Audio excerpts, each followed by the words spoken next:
manusia sebenarnya Allah diberikan kepada kita oleh Allah Subhanahu. Kita bisa menjalankan amal yang soleh dan terlepas itu dari faktornya Allah Subhanahu. Dan dunia tasawuf sampai akhlak tasawuf mati anania, akuisme atau itu juga di hadapan Allah Ta'ala pun, supaya kita tidak mempunyai anania, maka diberi timbangan itu sendiri oleh Allah Subhanahu wa Ta'ala, supaya tahu kalau Allah Ta'ala maha mengetahui mengerti, tapi hambanya tidak mengerti. Kalau kita sudah merasa setiap malam mungkin satu tahtimul Quran atau 2 kali khatamul Quran, atau dengan bacaan-bacaan yang mendekatkan diri kita kepada Allah Subhanahu wa Ta'ala, terkadang kita sendiri lupa bahwa pendekatan diri kita kepada Allah Subhanahu wa Ta'ala, kita bisa bangun malam, kita bisa membaca Al-Quran, kita bisa membaca tasbih, kita bisa membaca tahmid, kita bisa membaca dan lain sebagainya, tarekoh perjalanan untuk menuju dekat kepada Allah. Tapi terkadang sifat lupa kita selalu mengiringi kita bahwa dekat kita kepada Allah itu karena fadlnya kita lupa.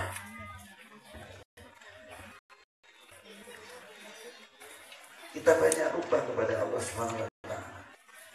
Ini penyakit kita yang kita tidak sadari. Munculnya apa? Aku yang muncul. Saya sudah bisa begini, saya sudah merasa bisa begini, saya sudah mampu begini. Keakuan itu tidak diiringi karena itu adalah fadl dari Allah Subhanahu wa Ta'ala. Padahal kalau kita ngomong dalam bahasa tasawuf atau bahasa filosofi mengatakan aku, kami, semuanya itu tidak abadi. Kalau orang itu sudah mati, akunya kemana?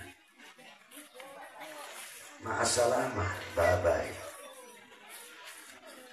Aku yang abadi semua siapa? La ilaha illa ana.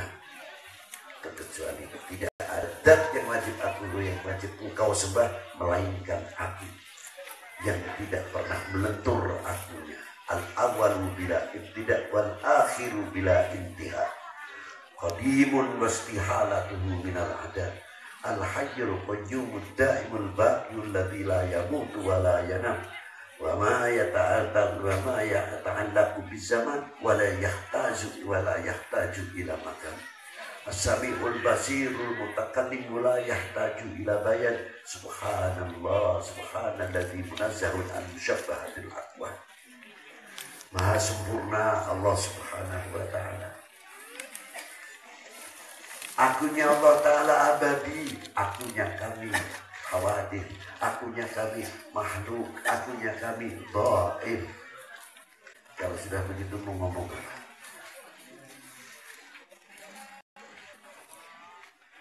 Justru dengan keakuan yang bisa menghilangkan di hadapan Allah Subhanahu wa Ta'ala, justru di situlah pintu mustajabah dari Allah Subhanahu wa Ta'ala, karena membuang sifat akunya, bahwa orang itu, hamba itu merasa bahwa dirinya fakir indal maula. Fakir.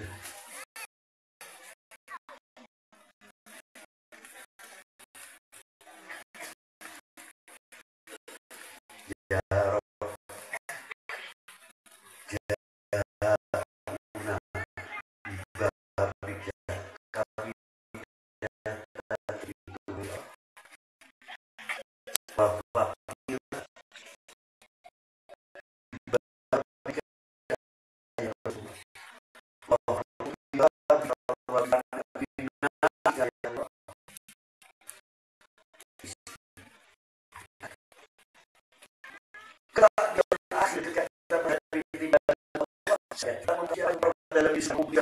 dalam ini diterima supaya kalian kita mengetahui keagungan Allah SWT, fadlnya Allah Ta'ala yang diberikan kepada kita dengan muamalah yang kita amalkan, amal soleh ketika kita di dunia untuk menggapai mengetahui rahmatnya Allah Ta'ala. Ternyata amal setelah ditimbang kita mengetahui ketahui dengan mata kepala sendiri, belum apa-apa dengan besarnya rahmatnya Allah Ta'ala yang diberikan kepada kita.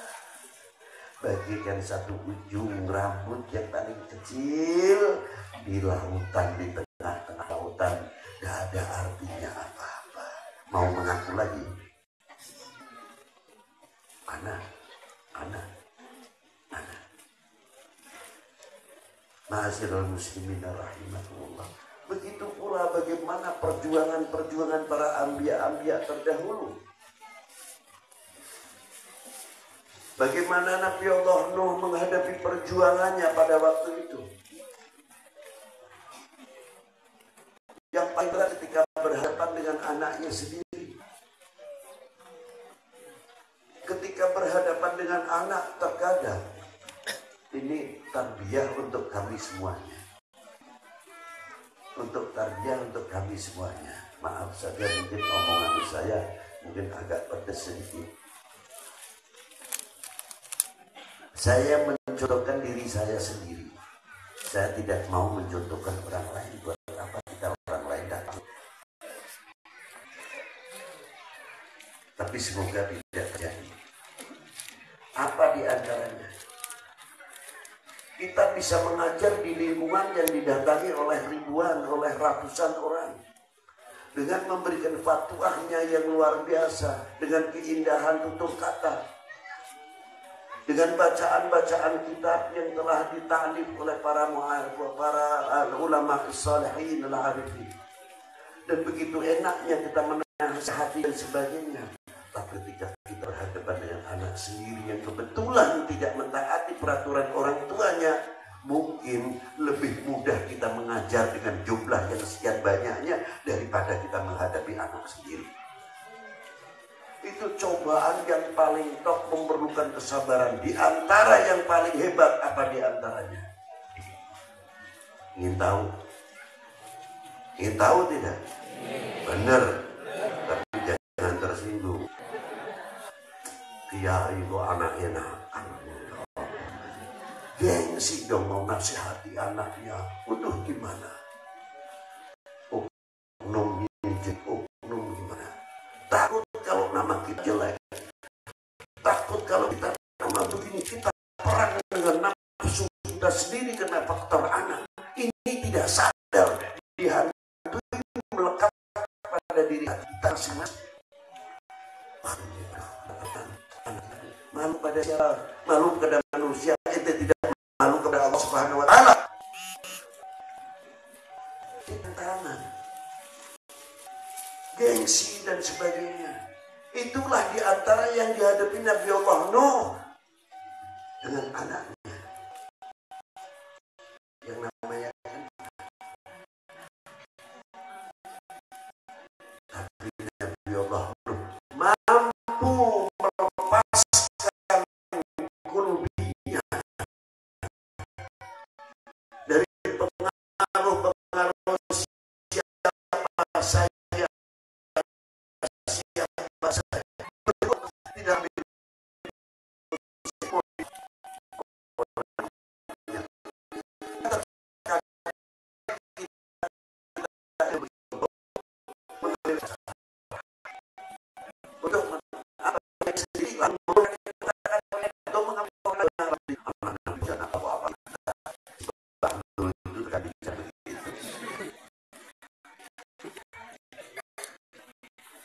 tidak seorang biasanya kayak Nabi Allah terus sendiri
Sayyidina Maulana Muhammadin sallallahu alaihi wasallam. Jangan dikira bila tidak mengetahui bahwa Rasulullah itu benar, ngakui, jangan kira tidak. Kita tidak percaya atas nubuah apa yang dibawa oleh baginda Nabi SAW, sudah mengerti. Sifat Abi Lahab adalah sifat bapak.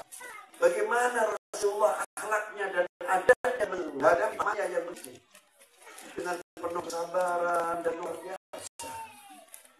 Rasulullah mengerti bahwa taufik wal hidayah bukan di tangan para nabi, taufik wal hidayah bukan di tangan para rasul, taufik wal hidayah bukan di tangan para wali, taufik hidayah di tangan malaikat, taufik wal hidayah di tangan manusia. Kelak di kehendak Allah Subhanahu wa taala. Kita melangkah untuk mengajak dan ikhtiar untuk mendapatkan taufik wal hidayah. Kalau saya bisa memberikan taufik wal hidayah, orang sesuai dengan Islam kabeh orang angel.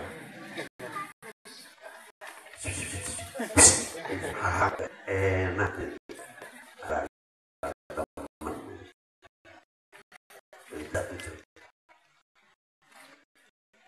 Untuk menunjukkan ibrah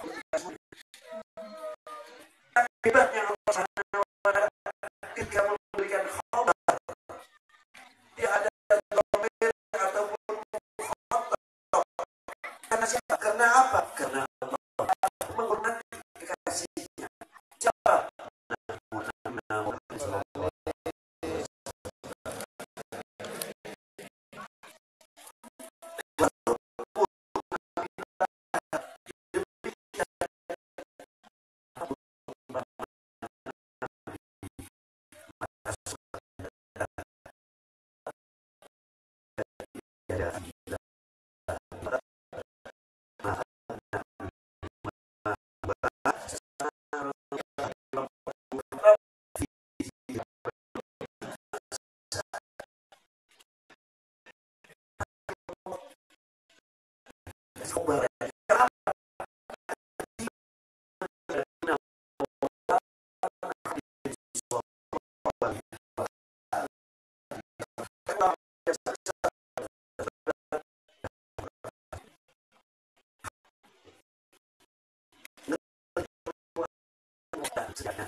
Rasulullah, kita begini selalu ya Rasulullah, sunnahnya Rasulullah